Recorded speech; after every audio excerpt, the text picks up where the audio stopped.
আসসালামু আলাইকুম সুপ্রিয় দর্শক, কেমন আছেন? আলহামদুলিল্লাহ আমি ভালো আছি। আপনাদেরকে নতুন একটা ভিডিওতে স্বাগতম। বন্ধুরা, সর্বপ্রথম বলবো, বর্তমানে অনেক ঠান্ডাজনিত কারণে আমার অনেক কোয়েল পাখি মারা গেছে, বেশ 4-5টা। তো ঠান্ডার জন্য ঠান্ডার ওষুধ খাওয়াইছি, তো এখনও ঠান্ডা ছাড়ে নাই। আর বিশেষ করে হলো ইউটিউব দেখে আমি কোয়েলের ফার্ম করছিলাম, কোয়েল কিনছিলাম। এই যে আমার কোয়েল পাখি, কিন্তু ইউটিউবাররা যেভাবে কথা বলে সেভাবে আসলে ডিম হয় না। এই যে কোয়েল পাখি খাবার খাচ্ছে, অনেক খাবার খায় এবং অনেক মল ত্যাগ করে, সে পরিমাণ ডিম হয় না। ডিমের পরিমাণটা আসলে অনেক কম, কিন্তু খাবার খাওয়াইয়া মনে করেন যে কাঙ্ক্ষিত ডিম পাওয়া যায় না। তো এখন কি করব বুঝতে পারি না। অনেক টাকা খরচ করলাম। এই যে আমার উপরতলায় আছে অনেকগুলা, এই যে উপরতলায় অনেকগুলো আছে।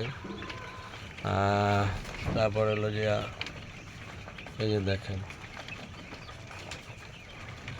দোতলা খাঁচা করছি, দোতলা খাঁচা করছি। সেই দোতলা খাঁচার ভিতরে উপরে নিচে দুই জায়গায় কোয়েল পাখি আছে। তো এইখানে নিচতলা হলো বড় কোয়েল পাখি, এগুলো ডিম দেয়। কিন্তু এই যে দেখেন, সামান্য কয়টা ডিম, প্রায় 150 পাখির ভিতরে মাত্র আমি 60টা ডিম পেয়েছি আজকে। এই যে ডিম, মাত্র 60টা ডিম। অনেকে বলে ডিম আর ডিম তুলতে তুলতে হাত ব্যথা করে, সম্পূর্ণ ভুয়া। ভাইরা, ইউটিউবারদের কথা মতো আপনারা কেহ কোয়েল পাখির খামার করবেন না। আমি কইরা ধরা খাইছি, অন্তত কোয়েল পাখির খাঁচা ঘর করতে গেলে 1 লক্ষ টাকা খরচ হয়েছে। তারপরে দেখা যায় আজকে 60টা ডিম পিস ধরেন কত, 120 টাকা বা 150 টাকা বিক্রি করতে পারবো। ঠিক আছে, এই অবস্থা। 180 টাকা মতো পারবান বিক্রি করতে। তো তাতে আমার খাবার খরচ হয় না দাদা। আমি তো সারাক্ষণ এই কোয়েল পাখির পিছনে থাকি। কাজ হবে কি, এই যে জিঙ্ক, ভিটামিন, তারপর আর একটা হলো এই যে অ্যামাইনো গুঁড়ো, এটাও দিলাম।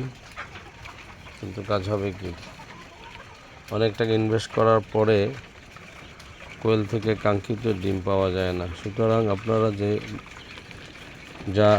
যারা কোয়েল পাখির খামার করতে চান, তারা ভেবে চিন্তে করে করবেন। ইনশাল্লাহ আমার কোয়েল পাখি প্রতিদিন কতটা ডিম দেয় সেটা আমি আপনাদেরকে প্রতিদিনের খবর প্রতিদিন জানাবো। আপনারা আমার চ্যানেলটা সাবস্ক্রাইব করবেন, লাইক শেয়ার কমেন্ট করবেন এবং আমাকে কমেন্টে ভালো ভালো উপদেশ দিবেন। তো আজকে রাখি। আসসালামু আলাইকুম রহমতুল্লাহ। পরিশেষে আর একটা কথা দেখেন, এই যে একটা কবুতর দেখছেন, এই কবুতরটা আমি যেন ছেড়ে রাখছি, একটা মুরগি আছে ছেড়ে রাখছি। তো ওরা কি করে, যে ওয়েস্টে যে খাবারটা ফালায়, কোয়েলে প্রচুর খাবার নষ্ট করে কোয়েলে। তো সে ওই কবুতরটা আর মুরগিটাই খেয়ে ফেলে। যাই হোক, বন্ধুরা আমার জন্য দোয়া করবেন। আসসালামু আলাইকুম।